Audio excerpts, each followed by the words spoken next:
السلام علیکم غامدی صاحب. Can you hear me? جی بالکل آپ کی آواز آ رہی ہے. غامدی صاحب, please deliberate on this issue. Who are the addressees of Quran? Muslims, people of the book, idolaters?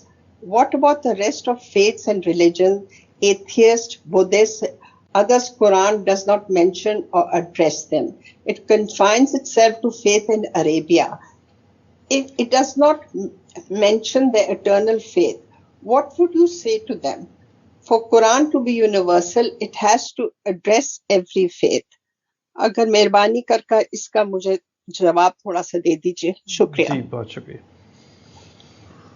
دنیا میں کوئی چیز جو انسانوں کو خطاب کرے گی وہ یونیورسل ہو ہی نہیں سکتی، اس کا امکان ہی نہیں ہے. دنیا کا کوئی بڑے سے بڑا ادیب، دنیا کا کوئی بڑے سے بڑا شاعر، یہ ممکن ہی نہیں کہ اپنے زمانے کے لوگوں کو خطاب کر رہا ہو اور اس خطاب کے ساتھ ایک ایک دنیا کے علاقے، ایک ایک قبیلے، ایک ایک فرد، ایک ایک تہذیب کو اپنے خطاب میں شامل کر لے.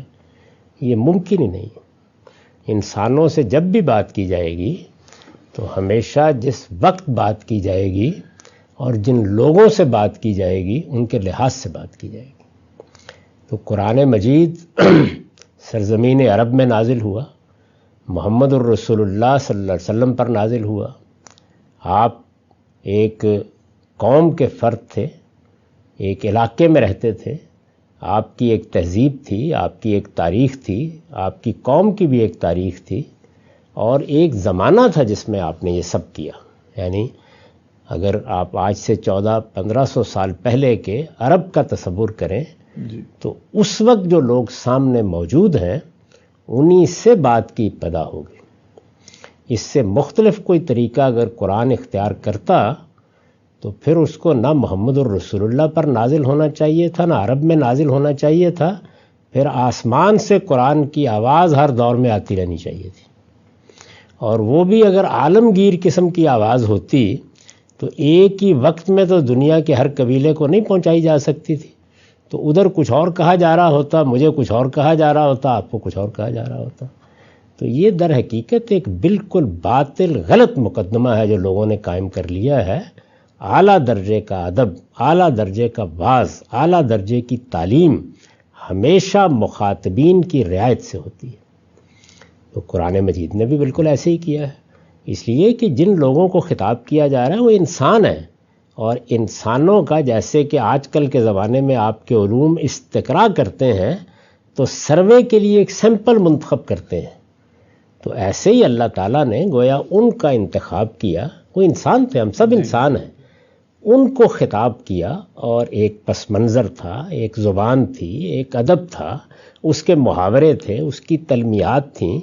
ان لوگوں کو خطاب کر کے اللہ نے اپنا پیغام پہنچایا، اور ان کو یہ ذمہ داری دی کہ اب تم باقی دنیا تک یہ پیغام پہنچاؤ. تو ہم جب اعلیٰ ادب کا مطالعہ کرتے ہیں تو ہمیشہ اس دور میں جا کے بات کو سمجھتے ہیں. وہ بات تو اس دور ہی میں کہی گئی ہوتی ہے، لیکن وہ اپنے ہدایت کے پہلو سے عالمگیر ہو جاتی ہے. یعنی حضرت یعقوب کی اپنے بچوں کو نصیحت قرآن نقل کرتا ہے، لقمان کی نصیحت نقل کرتا ہے. لقمان نے وہ نصیحت کب کی؟ یعنی نہیں کہا جا سکتا کہ زمانہ قبل مسیح میں کی ہے، کس بستی میں کی ہے وہ بھی نہیں جانتے ہم. یعنی بہت سی باتیں لوگ بیان کرتے ہیں لیکن کوئی تحقیق نہیں ہے جو حتمی طور پر بتا سکے. وہ جو نصیحت ہے وہ کی تو لقمان نے ہے، اور کی اپنے بیٹوں کو ہے، اور کی بھی ایک خاص زمانے میں ہے، لیکن اس میں عالمگیر صداقتیں بیان ہوئی ہیں. آپ آج بھی شیکسپیئر کو پڑھتے ہیں تو کیوں آپ کا بڑا شاعر بھی یہ کہہ اٹھتا ہے کہ حفظ اسرار کا فطرت کو ہے سودا ایسا، رازداں پھر نہ کرے گی کوئی پیدا ایسا. وہ کیا اسرار ہیں فطرت کے جو اس نے بیان کیے ہیں؟ وہ کوئی ایسا تو نہیں ہے کہ ایک عالمگیر سطح پر خطاب کر لیا گیا ہے. کردار ہیں، اسی معاشرے کے کردار ہیں، بلکہ تاریخ کے کردار ہیں. ان کی زبان سے وہ باتیں کہلوائی گئی ہیں اور وہ عالمگیر صداقتیں بن گئی ہیں. تو ایک زندہ کلام جو ایک زمانے میں لوگوں کو متاثر کرے، ان کے دل و دماغ کو تسخیر کرے، وہ کبھی بھی ایسا نہیں ہو سکتا، نہیں ہونا چاہیے.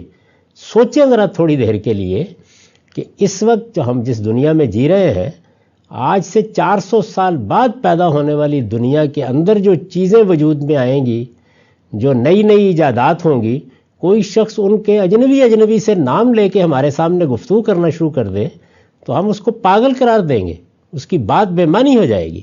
تو اس لیے وہی لوگ مخاطب ہونے چاہیے تھے جو اس وقت موجود تھے۔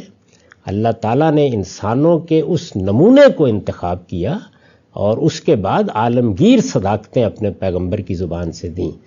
چنانچہ یہی وجہ ہے کہ قرآن کے پڑھنے والوں کو ہمیشہ متنبہ رہنا چاہیے کہ اس میں جس پیغمبر کی سرگزشت بیان ہوئی ہے، یعنی محمد الرسول اللہ کی، وہ عرب کے لیے خدا کی عدالت تھی اور انسانیت کے لیے قیامت تک خدا کی ہدایت ہے۔ تو ہدایت ہمیشہ اس طرح حاصل کرتے ہیں۔ اس میں بدھ مت کا ذکر کیا جاتا تو عرب کہتے کہ یہ کن لوگوں کی باتیں کر رہے ہو؟ جی۔ شنتو مذہب کا ذکر کیا جاتا تو وہ منہ نوچ لیتے ہیں۔